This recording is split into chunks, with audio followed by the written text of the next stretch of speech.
இங்க ஒரு மனுஷன் விலை உயர்ந்த சரக்கு பாட்டில்லாம் ஒரு தொட்டியில ஊத்தி, அந்த தொட்டிக்குள்ள போய் அவனும் படுத்துக்கிறான். அதே சரக்க குடிச்சுக்கிறான்.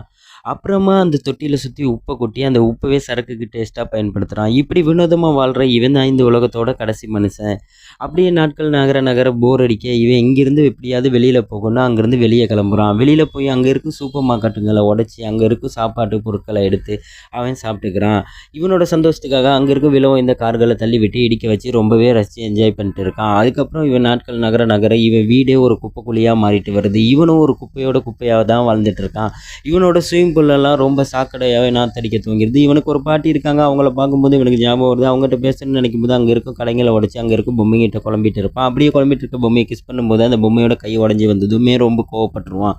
அங்கேருந்து உடனே கிளம்புன அவன் அங்கேருந்து ஒரு கல்லில் அவனோட பேர் நம்பரை எழுதி வச்சுட்டு இருக்கும்போது தூரத்தில் ஒரு சின்னம் இருக்கிறத பார்ப்பான். பார்த்துட்டு உடனே காரை நிறுத்தி அங்கேருந்து இறங்கி போய் பார்க்கும்போது அங்கே தூரத்துலேருந்து புகை வர்றதை கவனித்து இங்கே ஏதோ மனுஷருங்க இருக்காங்க, இந்த உலகத்தில் இன்னும் மனுஷர் வாழ்ந்துட்டு இருக்காங்கன்னு அந்த இடத்துக்கு ஓடி உடனே பார்க்குறான்.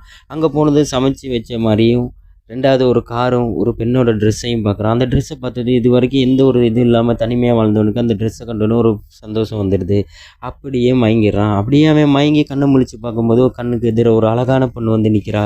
ஏய், நீயும் நானும் மட்டும்தான் இந்த உலகத்தில் மீதிப்பட்டிருப்போம், நம்ம 2 பேரும் ஃப்ரெண்ட்ஸ், நம்ம ஃப்ரெண்ட்ஸாகவே இருந்துடலான்னு சொல்கிறதுக்கு அந்த பொண்ணு ஆமாம் ஆமாம் உன்னை எனக்கு ரொம்பவே பிடிச்சிருக்கு அப்படின்னு சொல்லி அவனை உதட்டில் கிஸ் பண்ணிடுறா. அப்படி கிஸ் பண்ணி அவன் கண்ணை முழிச்சு பார்க்கும்போது அந்த இடத்துல வேற ஒரு பொண்ணு இருக்கும். அவன் ரொம்பவே குழம்பி போயிடுறான். அப்படியே கத்த துவங்கவும் அந்த பொண்ணு சொல்கிறா இல்லை இல்லைன்னு சொல்லிட்டு இருக்கும்போது அவன் கையில் இருக்க ட்ரெஸ்ஸை அவள் கவனிக்கிறா. அதுக்கப்புறம் இவன் ஒரு தப்பான முடிவெடுத்து அவள் பேக்கில் இருக்கும் கன் எடுத்து அவனை கொலை பண்ண முயற்சி பண்ணுறா.